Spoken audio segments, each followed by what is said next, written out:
അല്ലെങ്കിൽ എന്താണ് താങ്കളെ ഇക്കാര്യത്തിൽ അഭിപ്രായം പ്രകടിപ്പിക്കാനായിട്ട് ഒരു വെമ്പൽ ഉണ്ടാക്കുന്നത് ഇവിടെ? മഞ്ജുഷി, ഇത് AD 2025 AD 3025 ആയാലും ശബരിമല യുവതികളെ കേറില്ല. അങ്ങനെ ആരും പ്രതീക്ഷിക്കണ്ട. വന്നില്ല. അതിൽ ആദ്യം തന്നെ അതാണോ താങ്കൾക്ക് ഇവിടെ ബുദ്ധിമുട്ടുണ്ടാക്കിയത്? എനിക്കറിയാലോ, ഞാൻ പറഞ്ഞു വന്ന കാര്യം.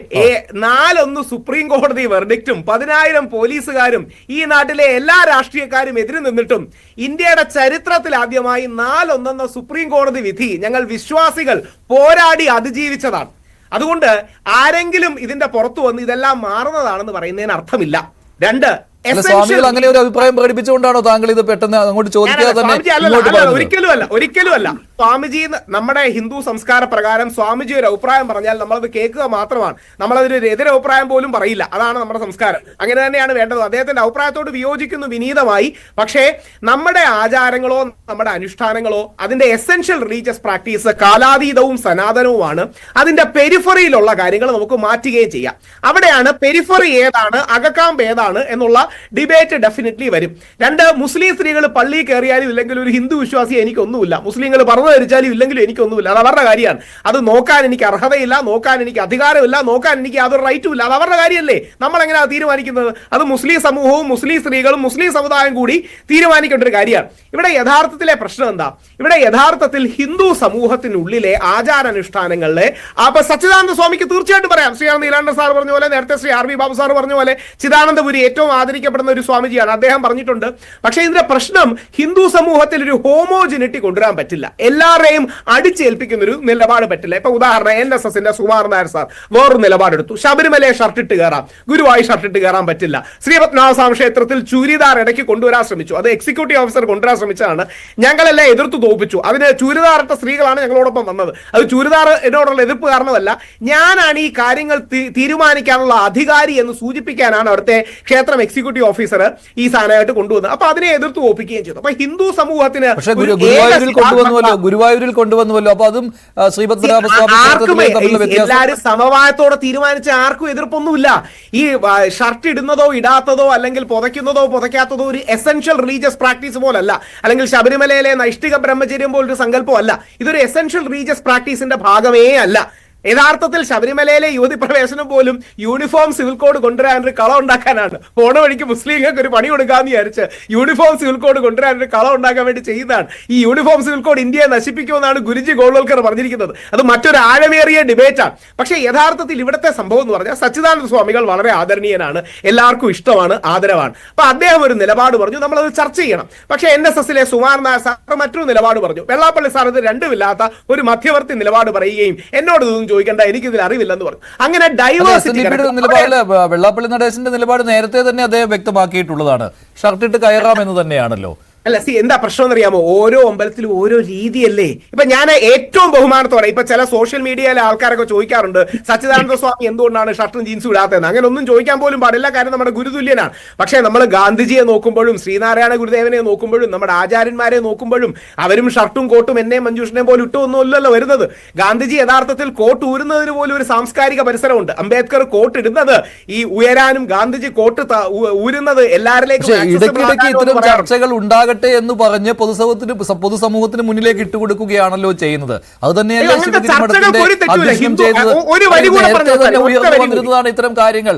പല ആളുകളായിട്ട് മുന്നിലേക്ക് ഇട്ടുകൊടുത്തതാണ് ഈ ചർച്ചകൾ. അതിന്റെ പരിണതഫലമായിട്ടാണ് ചില ക്ഷേത്രങ്ങളിലെങ്കിലും മാറ്റം വന്നത്. ഇപ്പോൾ ഈ അഭിപ്രായ പ്രകടനത്തിന്റെയും ഉദ്ദേശ്യം അത് തന്നെയാണല്ലോ. അല്ല, ഒരു വരി ഈ ഹെൽത്തി സംവാദങ്ങളിലൂടെയാണ് സനാതനധർമ്മം നിലനിൽക്കുന്നത്. ഇപ്പൊ ശബരിമല യുവതി പ്രവേശനം വന്നപ്പോൾ പോലും ലോകഗുരുവാണ്, ലോകാരാധ്യനാണ് ശ്രീ രവിശങ്കർജി. അദ്ദേഹത്തിന് ആദ്യത്തെ നിലപാട് ശബരിമല യുവതികളെ കയറ്റണമെന്നായിരുന്നു. RV ബാബു ചേട്ടന്റെ അല്ലെങ്കിൽ ശ്രീ RV ബാബുവിന്റെ നിലപാട് ശബരിമല യുവതികൾ കയറണമെന്നായിരുന്നു. TG മോഹൻദാസിയുടെ നിലപാടായിരുന്നു. എന്നാൽ പരമേശ്വർജിക്ക് ആദ്യകാലത്ത് വേറൊരു നിലപാടുണ്ടായിരുന്നു. ശ്രീ രംഗഹരി അതിനെക്കുറിച്ച് വേണമെന്ന് പുസ്തകം എഴുതി. NSS എതിർ നിലപാടെടുത്തു. മാതാ അമൃതാനന്ദമയി ദേവി വേണ്ട നിലപാടെടുത്തു. അപ്പൊ ഹിന്ദു സമൂഹത്തിന്റെ ഹെൽത്തി ഡൈവേഴ്സിറ്റി, ആരോഗ്യകരമായ ഡൈവേഴ്സിറ്റി ചർച്ചയാണ്. ഇത് വ്യക്തിപരമായ വിരോധമൊന്നുമില്ല, ഇത് ആശയപരമായ ഒരു തർക്കം മാത്രമാണ്, അല്ലെങ്കിൽ ആശയപരമായ സംവാദമാണ്. കാരണം ശങ്കരാചാര്യരടക്കം ഈ സംവാദങ്ങളിലൂടെയാണ് നമ്മളെ നവീകരിക്കുന്നത്. അപ്പൊ ഈ ഹെൽത്തി ഡിബേറ്റ് നല്ലതാണ്. പക്ഷെ മുഖ്യമന്ത്രി ഇതിൽ ഇടപെട്ട് അടിച്ചേൽപ്പിക്കാൻ ശ്രമിക്കുകയാണെങ്കിൽ അതിന് പ്രതിരോധം ഉണ്ടാകും. അതായത് ഇടപെട്ട് നാളെ ഇങ്ങനെ യാതൊരു രീതിയിലും വേണ്ട, അല്ലെങ്കിൽ നിങ്ങൾ ഷർട്ട് ഊടാൻ പാടില്ല എന്ന് പറയുന്ന ഒരു സമീപനം എടുക്കായിരുന്നു മതി. അതുകൊണ്ടാണ് കഴിയുന്നത്ര രാഷ്ട്രീയക്കാർ ഇതിൽ ഇടപെടരുത്. ഞങ്ങൾ ഹിന്ദു സമൂഹത്തോ അല്ലെങ്കിൽ മുസ്ലിം സമൂഹമോ അല്ലെങ്കിൽ ക്രിസ്ത്യൻ സമൂഹമോ വിശ്വാസികളുടെ ഇടയിൽ പരസ്പരം അങ്ങോട്ടും ഇങ്ങോട്ടും സംബന്ധിച്ച് ഞങ്ങൾ പുതിയ സമവായങ്ങൾ ഉണ്ടാക്കിക്കൊള്ളാം. കഴിയുന്നത്ര രാഷ്ട്രീയക്കാർ ഇതിൽ ഇടപെടരുത്. അത് ദൂരവ്യാപകമായ തെറ്റിദ്ധാരണകളും പരസ്പര വിരോധവും, നീ പള്ളിയെക്കുറിച്ച് പറഞ്ഞില്ലല്ലോ, അവൻ ക്രിസ്ത്യാനിയെ കുറിച്ച് പറഞ്ഞില്ലല്ലോ, അങ്ങോട്ടും ഇങ്ങോട്ടും വർഗീയതയും തർക്കവും. അതുകൊണ്ട് രാഷ്ട്രീയക്കാരിൽ ഇടപെടാതെ വിശ്വാസികൾക്കും ആചാര്യന്മാർക്കും ഒക്കെ കൊടുക്കണം. ഒരു കാര്യം കൂടി ഇപ്പോൾ തിരുവനന്തപുരം ശ്രീപത്മനാഭസ്വാമി ക്ഷേത്രത്തിന്റെ കാര്യത്തിലാണെങ്കിൽ സ്വാമി സച്ചിദാനന്ദ പറഞ്ഞ ഈ കാര്യം അത് അംഗീകരിക്കാൻ പറ്റില്ല, അല്ലെ? അത് അംഗീകരിക്കാൻ പറ്റില്ല എന്നാണല്ലോ നേരത്തെ തന്നെ എതിർത്ത് തോൽപ്പിച്ചതാണെന്നാണല്ലോ താങ്കൾ പറഞ്ഞത്. അല്ലല്ല, അങ്ങനെയല്ല. എന്താ അറിയാമോ, സ്വാമി സച്ചിദാനന്ദ അദ്ദേഹം വലിയൊരു ആത്മീയ അദ്വൈതിയാണ്. ഞങ്ങളൊക്കെ കുറെ കൂടെ സാധാരണക്കാരാണ്. അദ്ദേഹത്തിന്റെ അദ്വൈത തലത്തിൽ നിന്ന് നോക്കുമ്പോൾ ആ ലെവലിന്റെ ഹൈറ്റ്സ് ഞങ്ങൾക്കില്ല.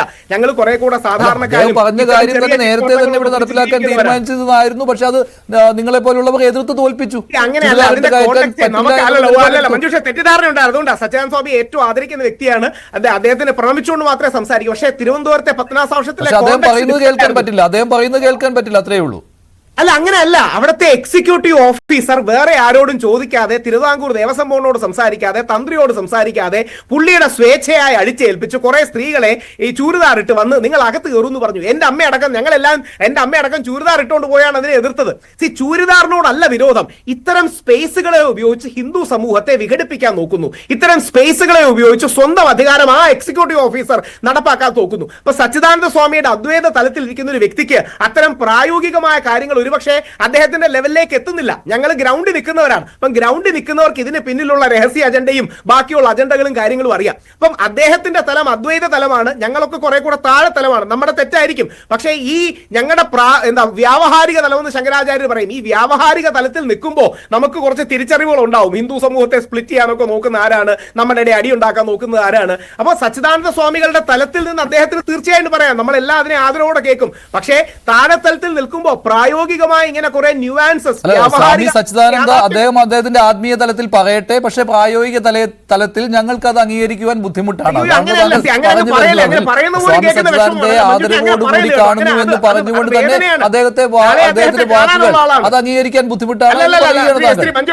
ദയവായി, എനിക്കറിയാം എന്റെ സമയം കൂടുതൽ എടുക്കുന്നു, പക്ഷേ ക്ഷമിക്കണം, അങ്ങനെ പറയുക പോലും ചെയ്യില്ല. കഴിഞ്ഞ ഓണത്തിന് കൂടെ ഞാൻ ശിവഗിരിയിലായിരുന്നു. അദ്ദേഹത്തോടൊപ്പമായിരുന്നു ഓണം. നമ്മുടെ സാദിഖ് അലി തങ്ങൾ ഉണ്ടായിരുന്നു, ക്ലിമിസ് ബാവ ഉണ്ടായിരുന്നു. അപ്പൊ നാളെ അദ്ദേഹത്തെ കാണുമ്പോൾ കാല് തൊട്ട് സംസാരിക്കുന്ന ഒരു വ്യക്തിയാണ് ഞാൻ. അദ്ദേഹത്തിന്റെ ഫ്രണ്ട് ഇരിക്കാറ് പോലുമില്ല. പക്ഷേ ഇത് ഹിന്ദു സമൂഹത്തിന്റെ സ്പ്ലിറ്റ് ഉണ്ടാക്കാൻ വേണ്ടി ഉപയോഗിക്കരുത്. ഇതൊരു ഹെൽത്തി ഡിബേറ്റ് ആണ്. അവിടെയാണ് NSS ഒരു നിലപാട് പറഞ്ഞു, ശിവഗിരി ഒരു നിലപാട് പറഞ്ഞു. ഹിന്ദു സമൂഹത്തിന്റെ രണ്ട് കൈകളാണ് നായർ ഈഴ സമൂഹങ്ങൾ, അല്ലെങ്കിൽ രണ്ട് കണ്ണുകളാണ്. അപ്പൊ ഇത് തമ്മിൽ ഒരു ഹെൽത്തി സംവാദം ഉണ്ടാകുന്നത് നല്ലതാണ്. ആ ആരോഗ്യപരമായ സംവാദമാണ് നമുക്ക് പ്രോത്സാഹിപ്പിക്കേണ്ടത്, പരസ്പരം അടികൂടലല്ല. ശരി, ശ്രീ അഡ്വക്കേറ്റ്, അല്ല അങ്ങനെയാണെങ്കിൽ ഏതിനെ താങ്കൾ അംഗീകരിക്കും? ഇപ്പോൾ ഇങ്ങനെയൊരു നിലപാട് ഇപ്പൊ ചുരിദാറിന്റെ കാര്യത്തിൽ തന്നെയാണെങ്കിൽ ഒരു നിലപാട് തിരുവിതാംകൂർ ദേവസ്വം ബോർഡോ അല്ലെങ്കിൽ ഈ പത്മനാഭസ്വാമി ക്ഷേത്രവുമായി ബന്ധപ്പെട്ട കസ്റ്റോഡിയനോ പറഞ്ഞത്, CPM-ലെ പ്രശാന്ത്ജി പോലും സമവായം എന്നാണ് പറഞ്ഞത്. എല്ലാരെയും വിളിച്ച് സംസാരിക്കുമെന്നാണ് പറഞ്ഞത്. ആ സമീപനം നല്ലതാണ്. ശരി.